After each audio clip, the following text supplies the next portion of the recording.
Hello বন্ধুরা, আপনারা সকলে কেমন আছেন? নিশ্চয়ই সকলে ভালো এবং সুস্থ আছেন। বন্ধুরা দেখুন, আমার বাগানে গাছে লেবুগুলো কীরকম পাকতে শুরু হয়েছে।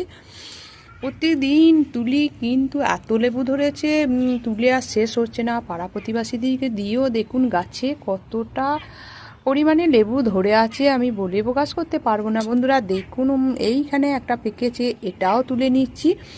প্রচুর লেবু এইভাবে পেকেছে, যেমনি এইগুলো রস তেমনি সেন্ট। এটা 12 মাসি লেবু, 12 মাস হয়ে থাকে। দেখুন আবার ধরতে আরম্ভ হয়েছে। দেখুন এই ছোট একটা দেখুন ফুলও ফুটে আছে।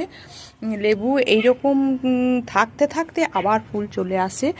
আর এই লেবুগুলো দেখুন পাকতে কেমন শুরু হয়ে গিয়েছে, সবুজ আর হলুদ। এইভাবে দেখুন গাছের যদি ঝুলে থাকে কত সুন্দর লাগে না? ছাদ বাগানে উঠে যখন গাছের দিকে তাকায় মন একদম ভালো হয়ে যায়। কত ভালো লাগে বলে প্রকাশ করতে পারবো না। বন্ধুরা, এই হাতে নিজের হাতে লাগানো যে কোনো জিনিস যদি এইরকম সফল হয় তাহলে তো বলে প্রকাশ করতে পারা যায় না। আর সেটা যদি আমাদের ঘরোয়া উপাদান দিয়ে তৈরি করি বিনা খরচায়, এইরকম ফল যদি পাই তাহলে তো আরও আনন্দের সীমা থাকে না। তাই অবশ্যই বলবো আপনারা ছাদ বাগানে এইরকম একটা লেবু গাছ, 12 মাসি লেবু গাছ লাগান।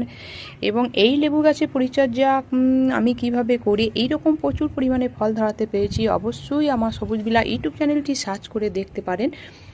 তাই ভিডিওটি ভালো লাগলে প্রচুর লাইক করবেন, কমেন্ট করবেন এবং সাবস্ক্রাইব করবেন।